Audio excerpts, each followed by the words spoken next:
BJP के पास पैसे रखने की जगह ही नहीं बची है, तो हर साल पॉलिटिकल पार्टीज को अपना अकाउंट्स ऑडिट कराना होता है और ये रिपोर्ट इलेक्शन कमीशन के पास जमा की जाती है। तो मैंने दुनिया की सबसे बड़ी पॉलिटिकल पार्टी बीजेपी की रिपोर्ट निकाली और मेरा दिमाग फट गया। तो सबसे पहले आपको 2014 में इस पार्टी की क्या कंडीशन थी वो बताता हूँ। उस समय इनके पास 84 करोड़ के फिक्स्ड एसेट थे, यानी यही बिल्डिंग, जमीन वगैरह। गुड। लेकिन अभी कितने पता है? 1200 करोड़ से भी ज्यादा, और उसके अलावा 400 करोड़ पे काम चालू है। मतलब सिर्फ 10 सालों में कितना गुना का जंप हो गया, आप खुद कैलकुलेट कर लेना। अब आ जाओ कैश पर, यानी कैश और बैंक बैलेंस कितना है। वो 2014 में यही कोई सब मिला के 700 करोड़ था, और ये नंबर 10 सालों में सीधा 10 गुना हो गया है, यानी 7000 करोड़ रुपए बीजेपी के पास कैश पड़े हैं। सोच के देखो, 7000 करोड़ रुपए कैश, जिसमें से 1700 करोड़ तो एक साल में बढ़ गए हैं। यानी जो बीजेपी की टोटल वैल्यू 2014 में 780 करोड़ थी, वो इन 10 सालों में 9000 करोड़ रुपए पार कर गई है। अब ये पैसे आए कहां से? तो ये सब मैक्सिमम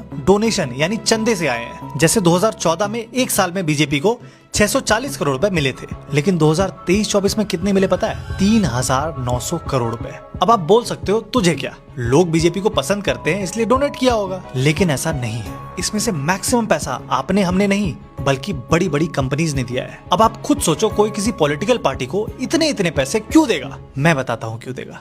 अपने फायदे के लिए। जैसे हाल में ही सामने आया टाटा का केस ले लो। टाटा को सेमीकंडक्टर प्लांट लगाने के लिए 44,000 करोड़ की सब्सिडी दी गई। 44,000 करोड़, ये आपका हमारा पैसा है। लेकिन इसके सिर्फ 4 हफ्तों में उसने 758 करोड़ रुपए बीजेपी को डोनेट कर दिए। और ये कोई इकलौता केस नहीं है, बीजेपी के साथ ऐसे कोइंसिडेंस कई बार हो गए हैं। अब बीजेपी इन पैसों का कर क्या रही है? स्कूल बनवा रही है, हॉस्पिटल बनवा रही है, मंदिर बनवा रही है। बीजेपी ने 2023-24 में सिर्फ इलेक्शन लड़ने में 1700 करोड़ रुपए खर्च किए हैं। ये जो मोदी जी की फोटो हर गली नुक्कड़ में देखते हो, उसी पैसे से लगते हैं, और उसका एक बड़ा हिस्सा, यही कोई 500 करोड़ रुपए डायरेक्टली मीडिया को गया है। अब आप खुद सोचो, हर साल कोई आपको इतने पैसे देगा, उसके अगेंस्ट बोल भी पाओगे? लेकिन हम बोलते रहेंगे, इसलिए सपोर्ट करने के लिए फॉलो जरूर कर लेना।